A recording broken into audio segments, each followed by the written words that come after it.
Hello and welcome to the New World Review. I'm Grandline Waifu and I am incredibly surprised that this has never happened before, but guess what? I managed to skip an episode, which means some of what I'm about to say later will make no sense at all because of what I'm going to say at the beginning. Also, I can't go back in time and unsee what I'm going to see, but a lot of what I say later is still relevant to my experience, so we'll see how much things stop making sense. Anyway, so Jing has a thing he's hunting. Jing's thing. He's a hunter on a hunt, and I suddenly get the feeling that if Netero had chosen who he wanted to be his vice president, he'd have chosen Jing, right? That's kind of the impression I'm getting. Where Jing is disappearing to at any given time, no one knows, and I can only assume it's to hop on his flying dragon on a flying dragon saw, because if I'm honest, if I had a flying dragon saw, I would absolutely be on that instead of here watching people vote, because I still, even though I have seen future episodes, and the one that is next in the chain, I still do not understand what is happening here. The rat is being all cryptic Cody, and that's great and all, but I don't really want cryptic, and I don't want to see a smug, smiling sparkle face anymore. We got that with Perf, and this guy just isn't as good. He's disappearing hunters, but I don't know why. They're not even dead, just gone, and he keeps saying, oh, not gone, they have vanished. And he just keeps saying things that seem reasonable, so all I have to go on of his deceitfulness is the green-haired animal lady. Oh, and the fact that he questioned whether coercion was a bad thing. That's not great, I guess. So I get that he's not good. That's a good indicator, but I've seen enough of this show to know that no one in it is really good.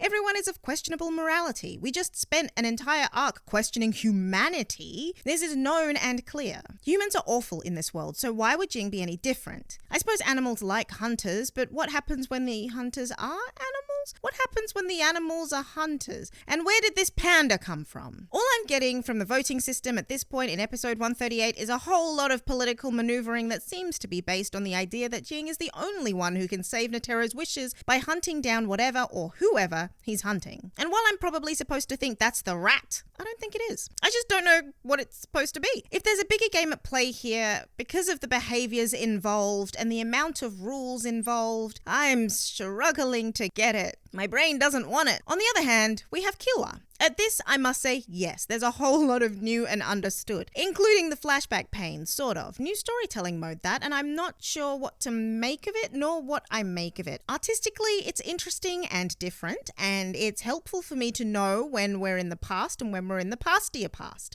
Honestly, I much prefer this method of exposition if we're going to get it. Show me how creepy this kid is. It's actually pretty wonderful how horrifying very simple concepts can be. All the kid is asking for is very simple things, and the idea of using the next set of requests to help pay for the previous wish is a fascinating one, because it's also consistent with a child's behavior. Ask too much of a kid, and yes, they're going to ask a lot of the next people they meet because they expect to need to. It's a great lesson in expectations, passing the buck, and realistic requests. ALLUKA's just a little kid. He, she, they are just a little kid, regardless of where they came from. And that adorable little kid simply empties when it's wish time. That ALLUKA's parents didn't know about her abilities is very interesting. That they didn't question his appearance in their household or question why them is even more interesting. And that Killua is the only one who has thought to use the wish to ask what the deal is with the kids says a whole lot about why they're afraid of them, while Killua is not. Killua being a protective brother really does spawn from his disbelief that his parents are afraid of his siblings' abilities. I mean, yes, they have good reason to.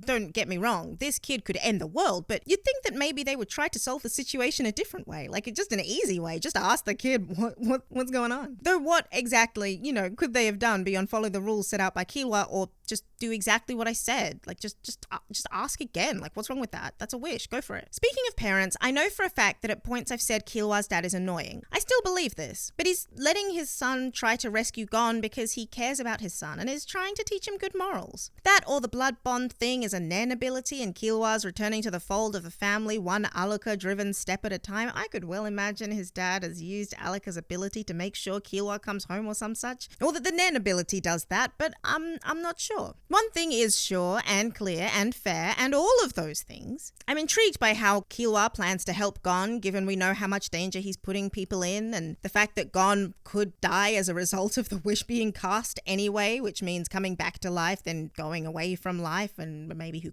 coming back again. I don't know. Not only that, but the whole Amane-Subone thing leads me to believe that they're traveling together because if something happens to ALLUKA, it's going to have been Subone losing the closest person to her, which is Amane, right? So maybe they're just there to make the wishing easy and die. That's cold. That's really, really cold. Let's move on to the next episodes.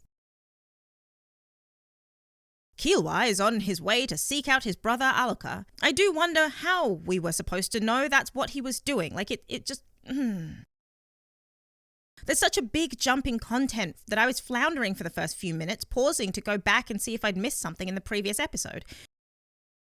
Up top, we're told who ALLUKA is, and that's nice because we're also then told that there's a reason this child is locked away in a room that's really pretty but creepily secure. And Hisoka is suddenly implicated. Yeah, we got Hiski back. You know what? That's a great moment, actually, when after all of it, Hisoka does try to imply the obvious, that Killua loves Gon. And that's the most entertaining moment of this episode, I think, because finally someone else, other than me, acknowledges the relationship between Killua and Gon, and of course it's the man with the most romantic reading of the whole series. The major issue I'm encountering here is that when we consider the overall story of Hunter x Hunter, the person who's front and center on all the merch is unconscious, and a magical wish is going to bring him back from the brink of death in what is visibly the last and possibly shortest arc of the series. And while I'm trying hard to maintain my watch each episode and continue to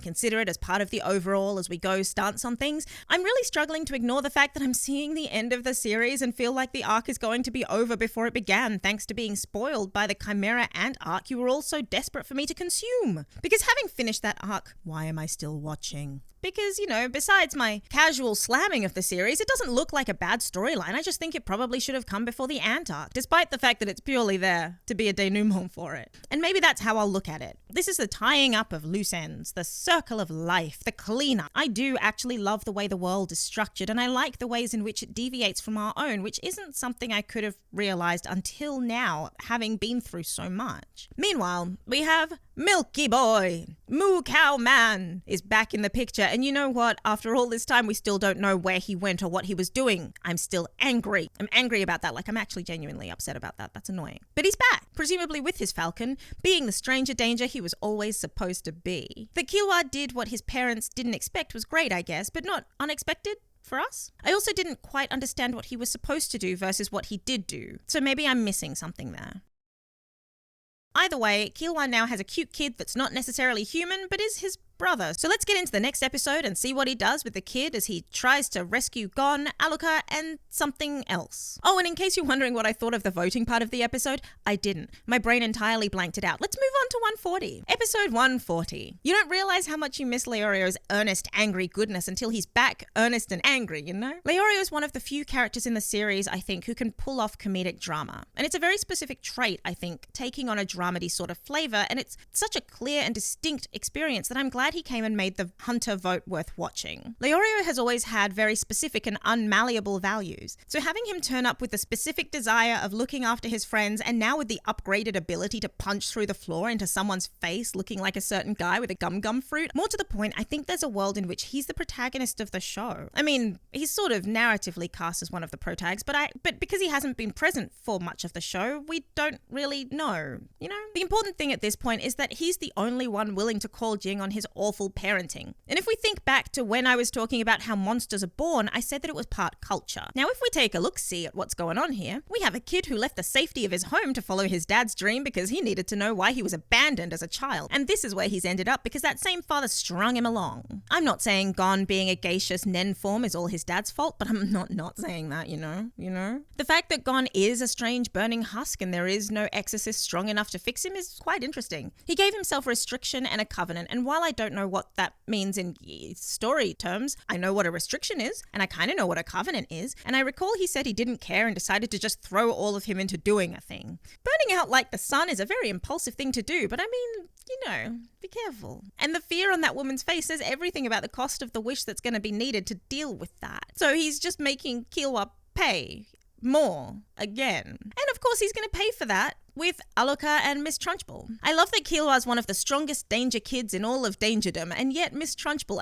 Tsubone, can freak him out to the extent that he didn't realize she would do something to ensure no one else could get hurt on the way. And of course, I love the idea that there's a Tsubone hiding behind every tree until the end of the arc, and we just never see her again until we see, like, she's being a yoga tree. Like, I am Zen with one less fingernail. Looking at the butlers for a second, I'm glad we're seeing Canary back because she's a badass, cool looking character, but just quietly the whole black sacrifice trope is tired. So I'll leave it at that. But I'm not looking forward to the idea of her dying some horrible heroic death for someone who doesn't value her the way she should be. It doesn't help that the canary in the coal mine is always the first to die, being the harbingers of death and all. I just don't want that. With all the potential for destruction over everything else, I'm tentatively interested in this side of things, while not at all interested in who becomes the leader of the Hunters Association. So I still have nothing at all to say about that beyond kaboom, ying. And with that kaboom of a knockout, that's it from me. If you enjoyed this disapproving look at replacing Netero, click here, here, and here.